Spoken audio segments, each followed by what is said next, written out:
bendiga, amados hermanos y amigos. Nuevamente estamos aquí para continuar con ustedes el estudio de esta carta a los hebreos, carta importantísima para la actualidad. Hoy vamos a leer el capítulo 7 del libro de Hebreos, partiendo del verso 14.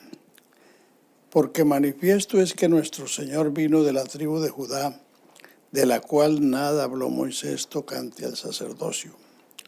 Y esto es aún más manifiesto si a semejanza de Melquisedec se levanta un sacerdote distinto, no constituido conforme a la ley del mandamiento acerca de la descendencia, sino según el poder de una vida indestructible, pues se da testimonio de él: tú eres sacerdote para siempre, según el orden de Melquisedec. Queda pues abrogado el mandamiento anterior a causa de su debilidad e ineficacia, pues nada perfeccionó la ley y la introducción de una mejor esperanza por la cual nos acercamos a Dios. Y esto no fue hecho sin juramento, porque los otros ciertamente sin juramento fueron hechos sacerdotes. Pero con el juramento del que le dijo: juró el Señor y no se arrepentirá, tú eres sacerdote para siempre, según el orden de Melquisedec. Por tanto, Jesús es hecho fiador de un mejor pacto. Gloria al Señor. Bien, aquí termina todo lo dicho según el sacerdocio de Melquisedec, que no es según el orden levítico que fue dado según la ley. Y aquí donde se dice que queda abrogado el mandamiento anterior a causa de su debilidad e ineficacia, debe entenderse que lo que queda anulado es la ley del sacerdocio, no la ley general que son los 10 mandamientos, porque algunos, sin tomar en cuenta los contextos de estas palabras, dicen que la ley fue abolida.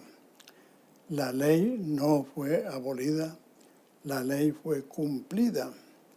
En el capítulo 3 de Romanos, versículo 31, dice: por la fe invalidamos la ley en ninguna manera, sino que establecemos la ley o confirmamos la ley. La ley fue cumplida en el Calvario. La ley se cumple cuando se ejecuta. Cuando un juez le dice a un criminal 40 o 50 años de cárcel o la pena capital, y esa sentencia se ejecuta, se cumple la ley. La ley dice escuetamente: muerte al pecador. La paga del pecado es la muerte, mas la dádiva de Dios es la vida eterna en Cristo Jesús, Señor nuestro. Entonces la ley cayó sobre Jesucristo en el Calvario con todo su peso y su rigor. El capítulo 53 de Isaías, versículo 10 dice: Jehová quiso quebrantarlo, sujetándolo al padecimiento, hasta que hubiese puesto su vida en expiación por el pecado. Entonces verá un linaje, y la voluntad de Jehová será en su mano prosperada. Con su conocimiento justificará mi siervo justo a muchos, habiendo llevado las iniquidades de ellos y orado por los transgresores. O sea que como el Señor Jesús llevó en su cuerpo nuestras enfermedades y fue herido por nuestras rebeliones y molido por nuestros pecados, allí la ley se cumplió. Lo primero que hizo el Señor Jesús fue satisfacer la ley, vindicar la ley. Entonces la ley fue satisfecha de una vez para siempre por el pecado del hombre. Entonces, aquí se está hablando de la ley del sacerdocio. El sacerdocio levítico fungió según la ley de Moisés. Y eso es lo que se cambió por la ineficacia de ese sacerdocio que constituía sumos sacerdotes a hombres mortales que tenían que ofrecer primero sacrificio por sus propios pecados y luego por los del pueblo. Pero Jesús, habiendo ofrecido un solo sacrificio por los pecados, se ha sentado a la diestra de la majestad en las alturas. Entonces, la ley está cumplida, pero no abolida. En el capítulo 1 de Primera de Timoteo está diciendo la función de la ley. Para los que no han leído esa parte, dice en Primera de Timoteo capítulo 1, dice, pero versículo 8, pero sabemos que la ley es buena si uno usa legítimamente, conociendo esto, que la ley no fue dada para el justo, sino para los transgresores y desobedientes, para los impíos y pecadores, para los irreverentes y profanos, para los parricidas y matricidas, para los homicidas, para los fornicarios, para los sodomitas, para los secuestradores, para los mentirosos y perjuros, y para cuanto se oponga a la sana doctrina, según el glorioso evangelio del Dios bendito, que a mí me ha sido encomendada. Entonces, hermanos y amigos, no cometan esa equivocación de decir que la ley fue abolida. La ley fue cumplida en el Calvario y por eso Romanos 8 dice, ahora pues ninguna condenación hay para los que están en Cristo Jesús, los que no andan conforme a la carne, sino conforme al Espíritu. Porque la ley del Espíritu de vida en Cristo Jesús me ha librado de la ley del pecado y de la muerte. Cuando la Biblia dice la ley escuetamente, se está refiriendo a los 10 mandamientos. Cuando la Biblia habla de otra ley, hace la explicación. Ya cité a Romanos 3:31, que dice, por la fe invalidamos la ley. La fe tiene una ley, y esa ley es cómo funciona la fe. También en este mismo libro, en Romanos 7, habla de la ley del pecado, es decir, cómo opera el pecado en la vida de la persona. Y en Romanos 8:3 habla de la ley del Espíritu de vida en Cristo Jesús, que me ha librado de la ley del pecado y de la muerte. Entonces hay que tener en cuenta esas palabras que cuando leemos estos términos tenemos que entenderlos a la luz del contexto, a qué ley se está refiriendo el pasaje del que estamos hablando. Por tanto, Jesús es hecho fiador de un mejor pacto, y los otros sacerdotes llegaron a ser muchos, debido a que por la muerte no podían continuar. Mas por cuanto permanece para siempre, tiene un sacerdocio inmutable, por lo cual puede también salvar perpetuamente a los que por él se acercan a Dios, viviendo siempre para interceder por ellos. Porque tal sumo sacerdote nos convenía, santo, inocente, sin mancha, apartado de los pecadores y hecho más sublime que los cielos. Si los cielos cuentan la gloria de Dios, piense usted cuán glorioso es nuestro sumo sacerdote, que es más sublime que los cielos, que no tiene necesidad cada día, como aquellos sumos sacerdotes, de ofrecer primero sacrificios por sus propios pecados y luego por los del pueblo, porque esto lo hizo una vez para siempre, ofreciéndose a sí mismo. Porque la ley del sacerdocio, la ley constituye sumos sacerdotes a débiles hombres, pero la palabra del juramento posterior a la ley, al Hijo hecho perfecto para siempre. Gloria a Dios. De manera que esta mejor esperanza es precisamente por el cambio de ley, el cambio de sacerdocio, que tenemos ahora un sacerdote que permanece para siempre. Entonces, los primeros versículos del capítulo 8 son un resumen de lo dicho anterior, lo dicho desde el capítulo 2, donde comenzamos a estudiar el sacerdocio de Cristo. Ahora bien, el punto principal de lo que venimos diciendo es que tenemos tal sumo sacerdote, el cual se sentó a la diestra del trono de la majestad en los cielos, ministro del santuario y de aquel verdadero tabernáculo que levantó el Señor y no el hombre. Porque todo sumo sacerdote está constituido para presentar ofrendas y sacrificios, por lo cual es necesario que también éste tenga algo que ofrecer.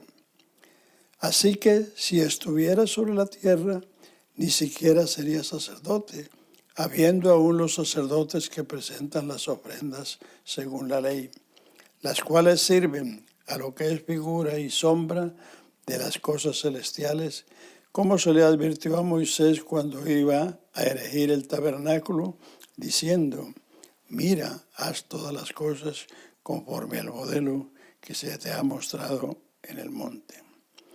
Pero tanto mejor ministerio es el suyo, cuanto es mediador de un mejor pacto establecido sobre mejores promesas.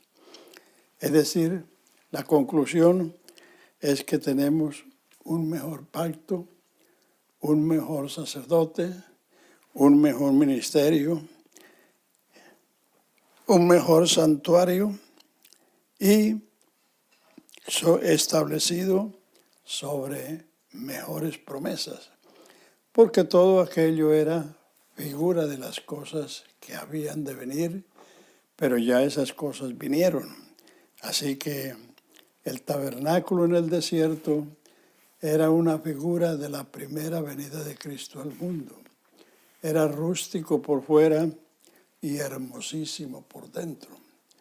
A Jesucristo lo despreciaron, lo menospreciaron, porque solo vieron su parte externa y no pudieron percibir que en Él habita corporalmente toda la plenitud de Dios. Es decir, no percibieron la belleza, la hermosura interna y por eso lo rechazaron. El templo de Salomón, que fue sustituido en lugar del tabernáculo, figura a la iglesia. Así como en ese templo que se construyó en 7 años, en la Edad Dorada, cuando el oro era estimado como plata, la plata como hierro y el hierro como piedras, Salomón empleó 70,000 cortadores de madera y piedra, 80,000 cargadores, 3,600 supervisores, es decir, 153,600 hombres trabajando 7 años para construir ese templo, y en la construcción dice que no se oyó golpe de hacha ni de martillo, porque todas las piedras y las piezas de madera, todos ya las traían acabadas, solamente era ensamblarlos. Esa es la figura de la iglesia. La iglesia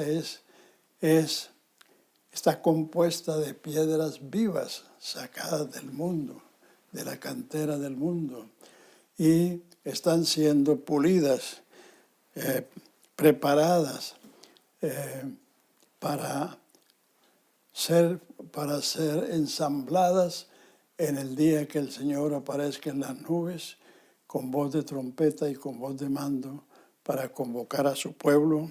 Entonces la iglesia será unida, y por eso es que mientras estamos aquí en la tierra necesitamos someternos al martillo de la palabra de Dios, que es la que va puliendo, la que va quitándonos lo que nos sobra y poniéndonos lo que nos falta para que lleguemos a ser piedras vivas, útiles para conformar el templo de Dios y ser la habitación de Dios por el resto de la eternidad. El último templo espiritualmente es la iglesia.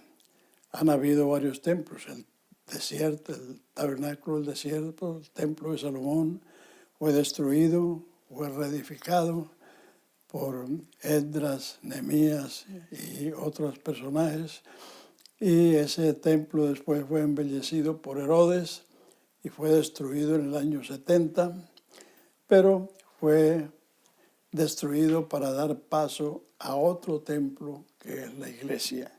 Recuerden que el Señor le dijo a la samaritana, mujer, créeme que la hora viene y ahora es, ya había llegado, cuando ni en este monte ni en Jerusalén adoraréis al Padre. Vosotros adoráis lo que no sabéis, nosotros adoramos lo que sabemos, porque la salvación viene de los judíos. Jesús le estaba diciendo a la mujer que ese templo iba a pasar a la historia, pero para dar paso a otro. Y 37 años más tarde de el Señor haber dicho esas palabras, ese templo fue destruido en el año 70 por el general romano, general Tito, y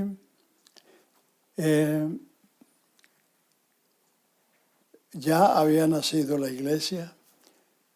La iglesia nació en el año 33, o sea que ese templo pasó a la historia porque ya no era la habitación de Dios.